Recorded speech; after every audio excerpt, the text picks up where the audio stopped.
update natin si Ruby na typhoon. Karon ni downgrade na ito yung tropical storm. Tropical Storm Ruby gi-downgrade gikan sa usa ka tropical typhoon apan dili gihapon luwas ang paglawig sa kadagatan sa Kabisayan.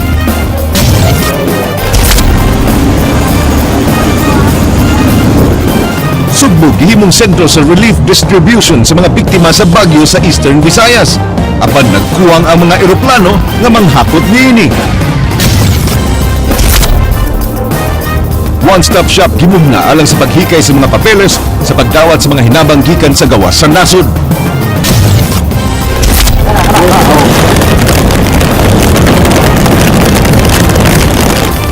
Amihan ang Sugbo, biktima na usab sa bagyo, mga lungsod gikuso-kuso.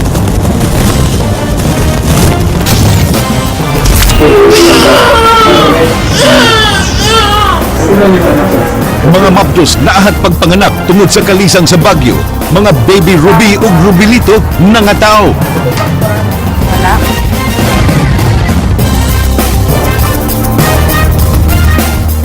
Maayong hapon Subo, Kabisayan. Aniya ang mga balita uban ang kinatubok ang puwersa sa News 5 Cebu karong adlawng Lunes, petsa 8 sa buwan sa Disyembre 2014. Ako si Georgia Herrera.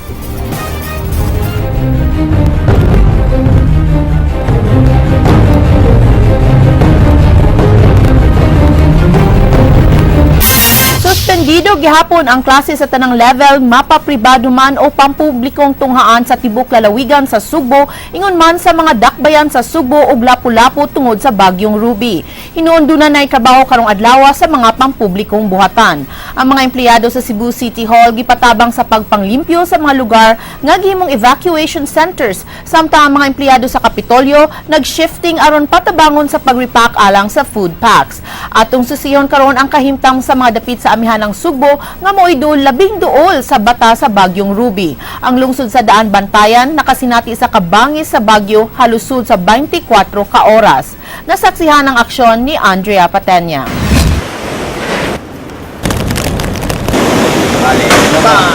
Kapin sa usa ka tuig pa lang ang nakalabay human gikuso-kuso ni bagyong Yolanda ang lungsod sa Daan Bantayan. Nakatilaw na sab kini sa grabing epekto ni bagyong Ruby sud sa kapin 20 ka oras sugod alas 9 sa gabi ini atong Sabado hangtod kagahapon. Sa wa pa miigo ang bagyo, kapin 5,000 ka mga pamilya ang napabakwit sa 67 ka evacuation centers sukad pa ni atong Biyernes. Kay puno-puno na ang mga classrooms, mi voluntaryo ang mga molupyo sa Daan Bantayan nga wa mahimutang sa danger zones nga himuong home-based evacuation centers ang ilang mga panimay. Nalipay po nga nakatabang sa mga nga ako nalipay ko sa akong mago nga makatabang siya sa mga silingan o mga kaparintihan. Tako kaya mong kalipay nga gipapuyo mi dinhig libre kay naay concern sa mga tao nga nagkinahanglan og tabang. Samtang sa command center dinhi sa Daan Bantayan National High School, way puas ang pag-repack sa kapin 7,000 ka mga food packs ug ang mga sakop sa disaster team kanunay ang panagtigom aron i-monitor ang track ni Ruby. Niadtong Huwebes pagi panghipo sa mga mananagatang ilahang mga sakayan sanglit ang lungsod sa Daan Bantayan mao ang usa sa mga lugar nga gipaubos sa storm surge warning. Gani inyong makita sa kung luyo karon nga puwerte na gyud kayong dagkuha sa mga bawd hilabi na nga padung na nga mutaob ang dagat.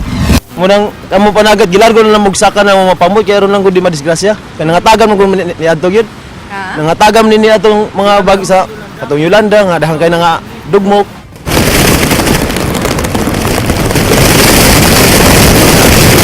Pagka alas 10 sa gabi, nanagko na gyud og maayo ang bawd pag-abot sa taob nga mihapak na sa seawall. Kay nakuyawan sa storm surge, gideploy ni Daan Bantayan Mayor Augusto Coro ang mga sakop sa militar ug rescue team alang sa forced evacuation sa mga namuyo nga nagmagahing mamakwit gikan sa coastal areas.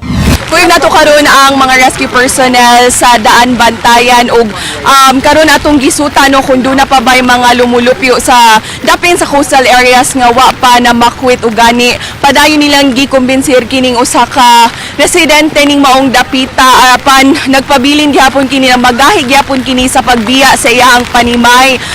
Inyong masuta karon nga perti na ang kusuga sa uwan ug hangin as of 12 a.m.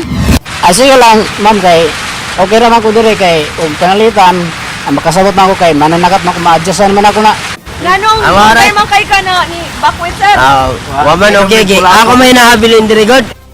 Alas 4 sa kadlawon, nawad-an nagyud og kuryente ang tibuok lungsod ug maayo na lang nga dunay giandam nga generator sa command center.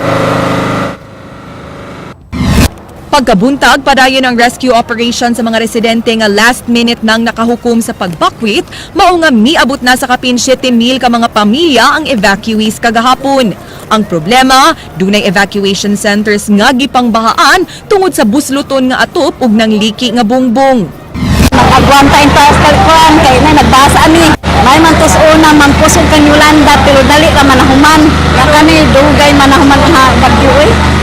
Alas 3:45 na sa hapon adlang Domingo ug dulan 20 ka oras naming gikuso-kuso sa puwerteng kusugang hangin dinhi sa lungsod sa Daan Bantayan tungod ni Bagyong Ruby ug inyo makita nga puwerte na gyud daghanang mga kahoy, mga poste nga nangatumba, mga electrical wires nga nangaputo ug gani sa kung likod inyo makita kining balay kansang atop giguba gyud sa kusog na hangin tungod ni Bagyong Ruby. Sa pag-roving sa News 5, napuno og debris ang karsada. Nangabungkag ang mga panimay nga ginama sa light materials, nanglupad ang mga scene ug nagbaha sab dinhi sa barangay Aguho ug barangay Tapilon. Tungod sa kadaghang damage, plano ni Mayor Coro nga ipaubo sa state of calamity ang lungsod. Nanawagan sab kinig hinabang alang sa ilang mga konstituwente. Ang pagkaon, ang food packs, and then looking after ko sa mga shelter kits na sa ini. Kay kita man gani ka na sa tubangan, di ba? Natagtag na sa. So far, and then ang tanaw sa nako ang sa agriculture ini medyo naapektuhan sa jud. Andrea Patenia, News 5. Nakasinati sab sa ubang lungsod sa amihan ng Subo sama sa lungsod sa Medellin ug San Remigio ang pagkuso-kuso sa Bagyong Ruby. Leslie Caminada Vistil, Sugin Limi. Nangahapay ang katubhan ingon man mga saging sa lungsod sa Medellin tungod sa kakusog sa hangin.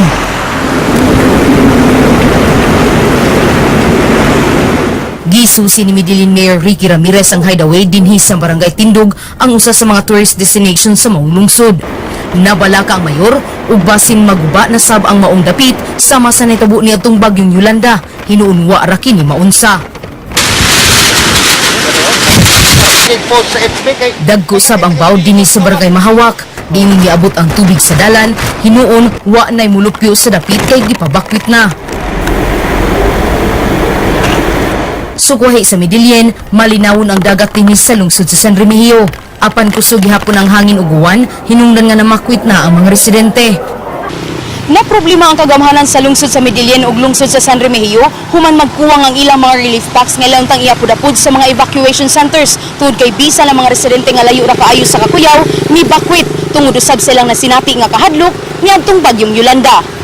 Pero wala sila magdahom nga inani kadaghana ang ni-evacuate kanang sobra sa 10,000 ka tao. So mo to nga kagahapon sa sayo palang daan daghan na kayo mga kapitan nga nanawag na nagkuwang na ang ilang giandam. So gahapon hangtod gabi nagsigit tag hinatdanay unya kaganiang buntag sayo mao gihapon nya magpadayon gyapon ni siya hangtod nga mintas na pay mga tao sa evacuation centers. I'm getting reports na nagkuwang-kuwang na kami some of the relief packs sa mga evacuation centers. Pagkahapon, naabot sa may tambalanan sa dakbayn sa Bugo kining duha ka truck ni karga nga adunay kargang mga relief goods. Matod sa distribution officer nga 80 ka sakong bugas ang una nilang gidala alang sa amihan ng bahin sa Sugbo uban sa mga dilata ug tubig.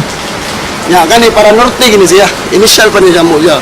O ikaso mahotdal ng mga munisipyo, mga maging first nga mga tagog supply. So kami ang kaduha. Initial pa niya. Kani mo nang gagmay pa mga tag 20 ra ka sako kada munisipyo request nga. To follow na ang uban. Duna sa gidala sa mong ospital ang usa ka 50 anyos nga lalaki nga napalgang nahagba sa dalan nga wa nay kinabuhi. Gidala kini sa rescue team ug gituang tungod sa katugnaw namatay kini. Dugang sa rescuer nga aduna pay laing nadala sa tambalanan pagkagabi apan naulian ra human natabang sa mga doktor. sa katugnaw niya ba. Ya way siya saktong sanina mo na siya kalit lang kagba. Leslie Caminada Vistil, News 5. Giatngan sa News 5 ang mga dapit sa kasadpang bahin sa lalawigan sa Sugbo tungod sa storm surge warning nga gipagawa sa Pag-asa. Madin Sabang, Sugin Limi. Alas 10 sa gabi niadtong Sabado mitaob ang tubig sa dagat. Hinungdan ingon niini na dayon ang hitsura sa Toledo City Port. Tungod sa kadagko sa bawod ug kusog nga hangin, ang palibot sa pantalan gibahaan human miawas ang tubig gikan sa seawall. Ang tanang barko nga dunay biyahe paingon sa Negros gitaguan ug gigaid sa Dapitan City sa Zamboanga del Norte. Hinungdan nga dunay stranded nga mga pasahero. Sa usa ka coastal barangay sa Toledo, among naabtan kining grupo sa mga mananagat nga gipang-alsa ang ilang mga sakayan samtang dunay mga pamilya ang dali mibiya sa ilang mga Pinoy-anan. Gawas lang ni Noy Berto kay di gyud biyaan ang iyang mga hayop. Pamilya rin among gipa sipit. Ang balay lang mo dito po dang balay na dito. Sa lungsod sa Tuburan, moabot sa dulan 22,000 ka mga individual ang gipanghikling gikan sa 16 ka mga evacuation centers nga pulos gihatagan og hinabang sa local DSWD. Duna sa ubang pamilya nga nag-usa na lang og Pinoy-anan pagsiguro nga luwas silang tanan. Sama sa pamilyang Esmero dinhi sa Tuburan nga nagtapok sud ining konkretong panimay. Na-experience ko ito nga, grabe kayo ito mo lang yung bako naging alam mo kumpiyansa nga ito sa lapis dagat. Mga initial report nga ang kining mga coastal barangays na ginadamage ng mga payag-payag para sa mga barbecue stall sa pantalan dapit. Sa lungsod sa Tabuelan, daghang punuan sa saging ang natumba sa dan gawas sa mga naputol nga sanga sa kahoy. Bisan og di na dagko ang bawd, apan ang kalubog sa dagat mo'y timailhan sa epekto sa bagyong Ruby. Madin Sabang, News 5. 3 in the morning, December 7, 2014, we are still alive here at Daan Bantayan, Barangay Calapi. Just to inform you guys na sitwasyon diri murag lisod-lisod yun gumikan sa kakusog sa hangin unya ang uwan unya mao ni tanawang itsura. Grabe na kayo ba? Grabe na ka. Muna siya. Ay, mao na siya. Good Ikaw. night. Muna to. Bye.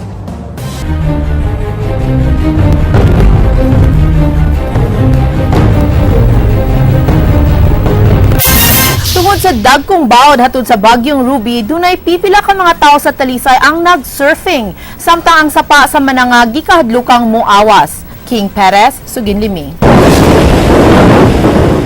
Sawa pa ang udto kagahapon na batyagan na sa mga Talisayno ng epekto sa Bagyong Ruby.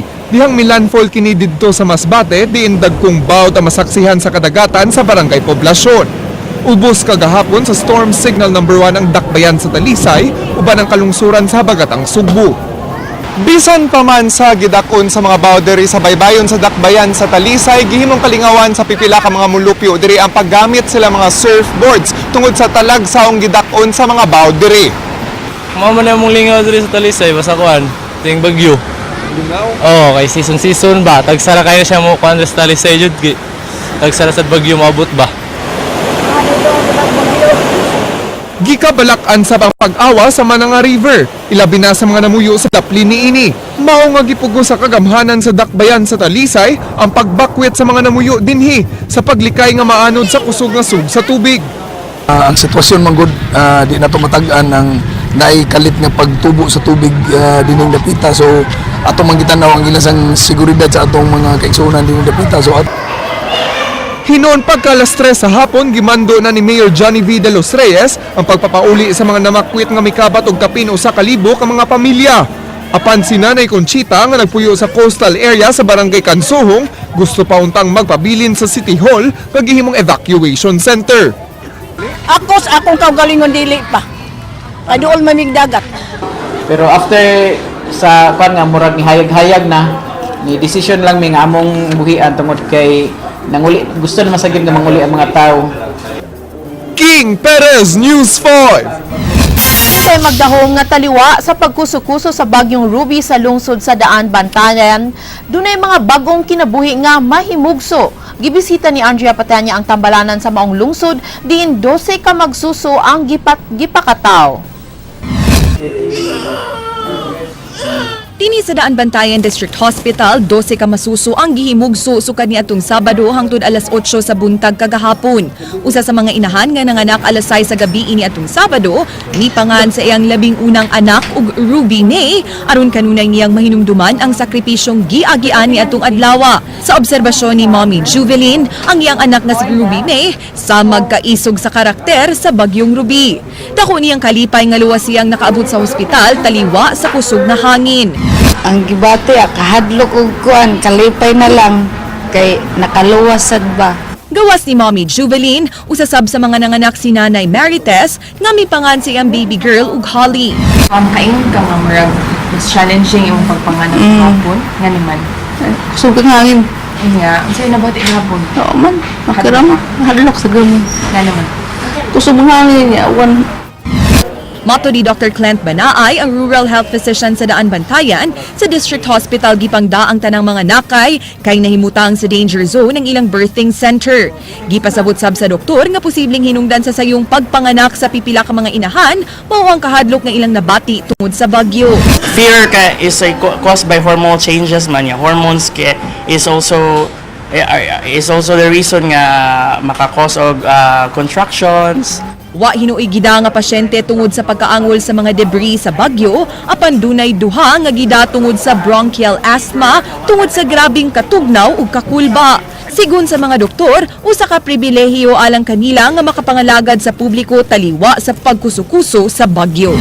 It's an honor ba nga you're here, I'm stationed here para ma-augment ang workforce, and at the same time kanang feeling happy pod ko nga makatabang. Andrea Patenia, News 5. Gawa sa mga bata ang gihimugso sa dakbayan sa Bugowa, makapugong ang bagyong Ruby sa usa ka wedding ceremony. Nahimong saksi sa maong kaminyoon si Andrea Patenia.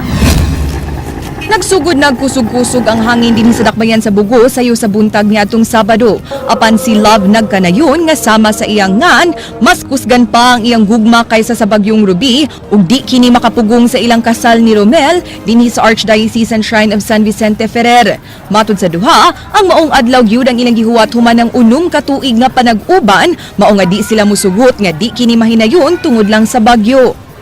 Okay lang. Nadayon man sa Jud. Naikahadlong kamay, pero at least nadayon siya ba? Ingon nga, di na ginapugan nga mong kasal. Mas mapugan pa ang bagyo. Sa kumbento sa maong simbahan, nagtapok sab ang katusan ka mga evacuees gikan sa mga landslide-prone areas sa dakbayan. Mas luwas ang ilang pamati kung dinhi muhiklin sa balay sa Ginoo. Para makuansan ba? Matabangan sa midiri sa kuan bitaw. Atong kuandiri Santos, kaampo punta. Samtang kadto mga namuyo sa coastal area sa Barangay Sambag ug Barangay Santo Rosario dinhi sa mga classroom sa Science and Arts Academy na makwit. Ang uban ng harus ug kamunggay aron dunay maluto in kasug way moabot nga food packs. Maningkamot lang mi. Para gyud makakaon ang tanan. Ang mga bata, giagi na lang sa pagduwa-duwa ang kahadlok samtang gipaabot ang pag-abot sa bagyong Ruby. Andrea Patenia, News 5. Okay, as of 9:33 in the morning, and we're here at Dan Bantayan District Hospital. Safe gyud tanan ang mga media nga naa diri karon, no? Sama sa Inquirer, sa CDN, sa GMA, o ato ang mga nurses nga naa diri. Ay, safe pagyapon ang guard diri. O kunya, ayaw lang mo kabalaka diha kay naami sa mayong kahimtang diri. Aba ka may kaon ni Komando. Tropical Storm Ruby gidowngrade na gikan sa usa ka tropical typhoon. Apan dili gihapon safe ang paglawig sa mga kadagatan sa Kabisayan tungod sa gale warning sa Pag-asa. Gibanabana nga mubiya ang bagyong Ruby karong Huwebes apan lain na usab nga weather system ang gipanid-an sa Pag-asa. King Perez, Suginlimi. Wa na'y public storm warning signal dinhi sa Central Visayas. Nagpabili na lang nga ubos sa signal number 1 ang Aklan, Capiz ug Seminara Island sa Western Visayas. Sumala sa weather bulletin number 8 sa Pag-asa, ang Typhoon Ruby ni hinay ugusan na lang ka tropical storm ug adunay gikusgon sa hangin nga 105 kilometers per hour ngadto sa 135 kilometers per hour. Kini nag-irog sa gikusgon nga 10 km per hour sa west-northwest direction. Gibana-bana nga ugmang adlaw anaa na ang bagyo sa Metro Manila umugawa sa Philippine Area of Responsibility ika-Huwebes sa buntag. Kay ang paghinay sa bagyo, it would mean dugay po di ang stay sa usa ka lugar. So daghan siyang mabuhos nga ulan. In fact, ang nag-record natin diri sa Visayas ng grabe kayo nga ulan diri sa Katbalugan o kining Burungan. Naka-record sila dito 401 mm of rainfall and 301 mm of rainfall. That is equivalent to 3 months na ulan. Samtang sumala sa Joint Typhoon Warning Center, ang sentro sa Bagyong Ruby na himutang kaganihang alas 8 sa buntag dapit sa may Bondoc Peninsula sa Quezon Province kon mga 230 kilometers southeast sa Metro Manila. Kini adunay gikusgon sa hangin gikan sa 110 kilometers per hour ngadto sa 140 kilometers per hour. Ang bagyo misubay sa Bondoc Peninsula ug nagpaingon sa Marinduque. Gibana-bana nga moabot kini sa Lucena City, Quezon Province karong alas 8 sa gabii. Bisan sa paglibka sa storm signal sa Kabisayan, ubos sa gale warning ang mga kadagatan sa lalawigan sa Samar ug Leyte, Bohol, Cebu ug mga lalawigan sa Negros. Sila na mo decide ana. We will give them the warning, ng gale warning. So it's up to them to decide. Kaya depende mo sana sa gidakon sa barko, ibugaton sa barko kung unsa mga klasya sa barko ilang palargahon. Pahimangno sa Pag-asa nga magbinantayon gihapon ang katawhan sa dagan sa panahon kini tungod kay gipanglangtawan nga duha ka mga tropical cyclones ang musud sa nasud matag buwan sa Disyembre subay sa historical pattern sa pagsud sa bagyo diri sa Pilipinas. Kini nagpasabot nga gawa sa Bagyong Ruby posibleng musud ang laing kusog nga bagyo karong buwana. Sa nabiling mga adlaw ning December, so mag-expect pa taog sa kabagyo at least magpahimangno nga po keep mo update sa Pag-asas information regarding sa mga panahon. King Perez News 5. Ang Deputy Director for Operations sa Police Regional Office 7 mao'y gihimong officer in charge sa kapulisan sa Dakbayan sa Sugbo human girelibuhan sa Camp Crame ang hepe sa Cebu City Police Office ni adtong niaging semana. King Perez, Suginlimi. I'm excited about Sinulog. First time, sir? Yes.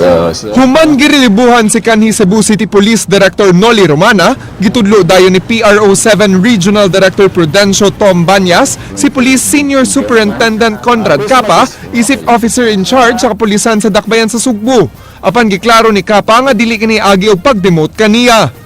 Gipasabot ni ini nga pabilin gihapon siya isip Deputy Director for Operations sa Police Regional Office hangtod makapili na og bagong hepe sa kapulisan sa Dakbayan. Alang kang Capa, di siya maglisod sa paggunit sa duha ka katungdanan kay familiar na siya sa CCPO. It's a concurrent position. Normally it happens when there's a vacuum. The city needs a senior officer, and since the region is co-located with this, it's a matter of managing my time. Target ni Capa nga mumenos ang krimen karong Pasko sa Dakbayan ug di sab makalusot kaniya ang mga badlungong pulis. Oh yes, I have zero tolerance on police police incompetence, police corruption. Why nakit ang problema si Mayor Michael Rama sa pag-designate ni Capa isip OIC Director sa Cebu City Police. Wa pasay nahuna-hunaan si Rama nga ipuli kang Romana. Hinoon gikumpirmar sa mayor nga dunay gihatag nga rekomendasyon si Romana kaniya isip bagong Chief of Police sa syudad. Apan di una niya kini ibutyag. Tak-umsab si Rama kung gusto niyang mahimong permanenteng hepe si Capa sa kapulisan sa Dakbayan kay gusto una niya makita ang abilidad ni ini. We will give it to him. And together with Pickup, and I only will come in if I'm seeing things are not in what particular direction. Well, I will help as long as I can. King Perez News 5. Upat ka tawo na nga nalambigit sa illegal nga drogas na sikop sa managlayang operasyon sa kapulisan sa Dakbayan sa Sugbo. Kapin sa tunga sa milyon nga shabu na sakmit. Ryan Sorote, Suginlimi. Mukapat og kapinto nga sa milyon ka pesos nga balor sa gituang Cebu ang nasakmit sa Cebu City Intelligence Branch gikan kang Ramil Bolo sa gipahigayong bypass operation niadtong Biyernes sa gabi. Nasikop si Bolo sa barangay Kaputaw Dakbayan sa Subo, human nakadawat og reklamo ang kapulisan sa operasyon sa dinakpan. Ginong magpanon sa lugar ang mga suki ni Bolo nga sagad nga mga construction workers nga gikabalakan sa mga nanatiyang patigayon sa dapit. 12 ka medium ug 22 ka magagbong pakete sa Cebu, 22 nga revolver ug haling nga kapit o sa kalibo ang nakuha gikan kaniya. Napriso na kaniadto sa samang salaod si Bolo. Ganong misuon magkani sir? Nalang ko mas bata. Wala ka lang pag-indibuhan sir? Wala. Napusasan sab sa Guadalupe Police Station ang subject sa ilang search warrant sa ginadring drogas nga si Jimmy Abella o sa kanutadong street pusher sa mong barangay. Nakuha sa iyang posisyon ang mga pinakiting shabu o mga drug paraphernalia. Natlang sab sa pag-serve sa warrant silang Dode Gabayan o Jay Abitad nga gigong paingon na untang manuyop o shabu. Tapos nakareceive ng info na dito na illegal drugs activities dito ba involving illegal drugs dito sa area. That's why nag-conduct ng surveillance for 2 weeks. Then yun nga, na-confirm naman, then that's why we apply for search warrant. Ryan Sorote, News 5. Hi, good evening everybody. It's already 6 p.m. December 7, 2014. We're informing you guys that we're going back to the city right now after covering Bagyong Ruby, and we are very thankful that we survived 2 days straight, no sleep. Daan Bantayan pa. And then, nanawagan di ay si Mayor Coro sa Daan Bantayan sa gustong mo donate, mo tabang sa mga nabiktima sa bagyo. They would appreciate relief goods and mga shelter kits para sa mga naguban ng mga panimay. Okay, anya. Bye-bye Ruby. Ruby.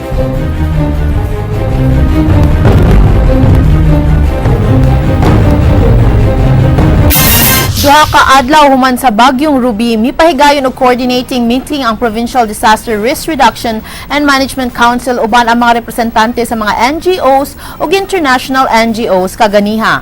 Julie Tainar, Suginlimi.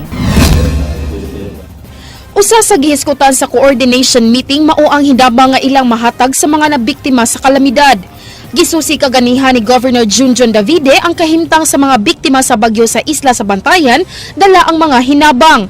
Matud sa Kapitolyo, usa ka one-stop shop sa Mactan Cebu International Airport ang ilang gibutang alang sa mas paspas ug hanay nga pagdawat sa mga hinabang alang sa amihanang sugbo. Yeah, it has to be processed by customs, etc., etc. So, what the related national agencies like customs, I think DOH, the SWD did was they placed satellite offices over at the MCIAA. Susihon sab nila kung doon na bay Bagyong Ruby related nga kaso sa pagkamatay sa lungsod sa Malabayok ug bugod diin duha ka tawo ang namatay samtang ang usa ang gikatahong missing sa lungsod sa Midilien. So far sa reports na nadawat na mo, it's mostly ang mga banana plantations or may suffered. Aside from that, no major as of yet, as of now. Di pa makahatag og assessment ang Kapitolyo kay nagpaabot pa sa mga report gikan sa LGUs alang sa nahiaguman nilang kadaot gawa sa 142,000 ka mga evacuees. Bisan ang Office of the Civil Defense 7 mihimo pa sab og rapid assessment sa kadaot apan ilang giklaro nga dako og leksyon ang nahatag sa Yolanda ug Pini sa pag-abot sa Bagyong Ruby. Aktibo kayo ang atong mga local disaster councils na nag-implement o nag-execute ang preemptive evacuation. Julie Tainar, News 5. Sugbo moy gihimong sentro sa pag-distribute sa relief goods sa mga lugar nga naigo sa Bagyong Ruby. King Perez, Suginlimi.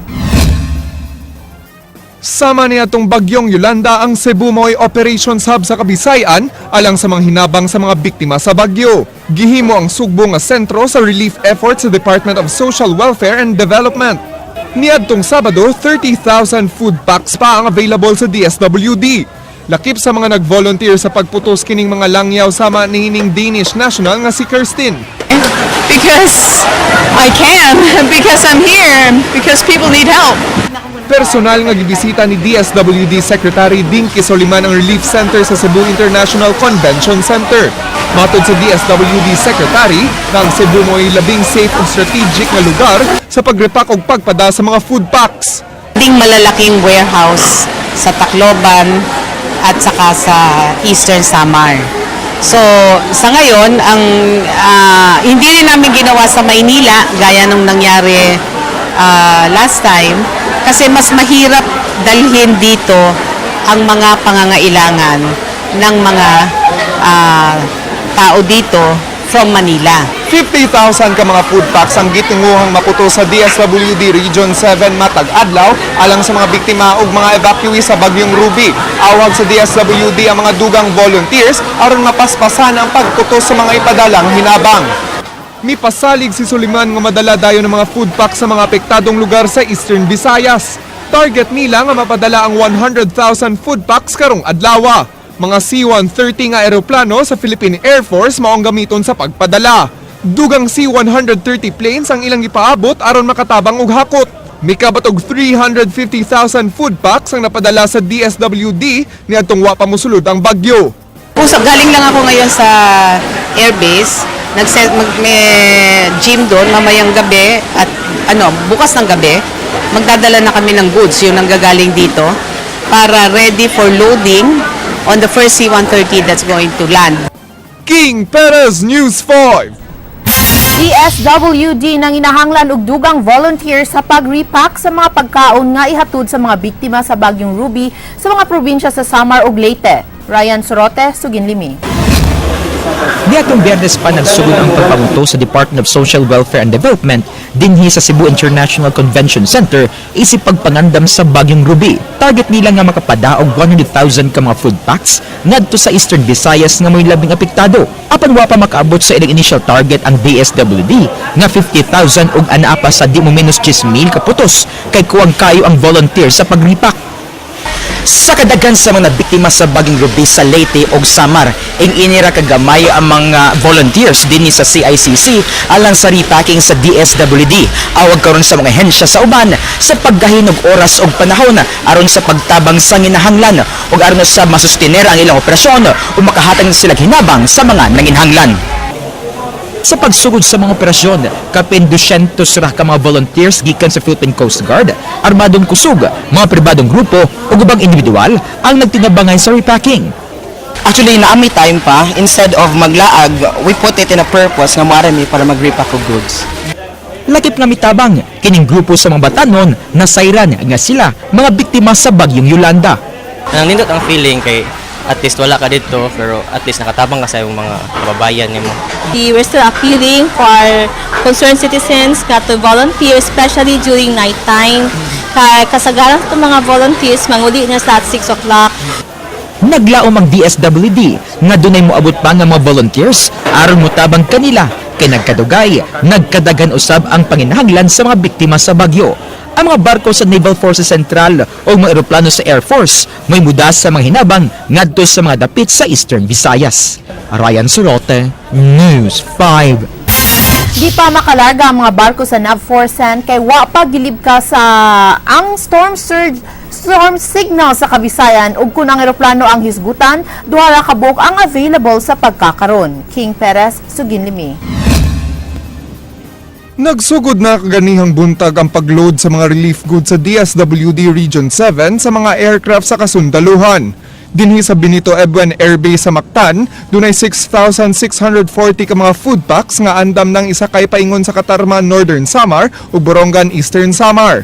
Kaganiha ang C-130 pa nga gikan sa Zamboanga, may gibutangan og 110 ka mga sako sa food packs ug dadon sa Katarman Northern Samar. Nasayran ngang C-130 plane gikan sa Palawan, naghatod na og mga logistical equipment ug dugang puwersa sa kasundaluhan sa Borongan, apan na flat ang ligid niini. Nanay gi-forward ang DSWD dito sa warehouse sa 220th Airlift Wing. Murag walo rin siya kabalik sa C-130. Kay duha lang ka C-130 ang available sa paghatod kuha sa mga relief goods, gipaabot karon sa Benito Ebuen Air Base ang dugang siyam ka mga aircrafts gikan sa mga langyaw nga nasod aron motabang sa pagtransport sa mga relief goods. Napo kanasod na sabang mipadayag silang commitment nga mopada og relief goods nga ibilin sa airbase. Andam sab nga ipagamit ang Seacraft sa mga kasundaluhan aron maghatod og relief goods paingon sa Bantayan ug Camotes. Dunay LT-507 ang Naval Forces Central nga makakarga unta og libuan kagatos ka mga sako sa relief goods padung Tacloban ug Katbalogan apan di pa makalawig ang mga barko samtang duna pay storm signal sa Kabisayan. We are supposed to deliver relief goods to Bantayan and Camotes by seacraft, pero di pa kalarga tungod kay kusog pang bawd niya napag kusog-kusog na hangin. But as soon as the weather disturbance abates, ato na lang i-perform ng mga mission. Mi pasalig hinuon ng AFP Central Command nga kaigo pa ang mga resources sa kasundaluhan sa pagtransport sa mga relief goods ug logistical support. Apan manginahanglan na sila og dugang tabang pinansyal kung magdugay pa ang relief efforts. Kailangan mag-source out yun ang civil authorities of funding as the relief operations progress. King Perez, News 5. Mga kapatid, 17 kaadlaw na lang sa di pa ang Pasko. Ug mao kadto ang mga balita sa Aksyon Bisaya kini si Georgia Herrera. Bisan asa, bisan kanusa kapatid, kay di lang kutob sa balita, aksyon.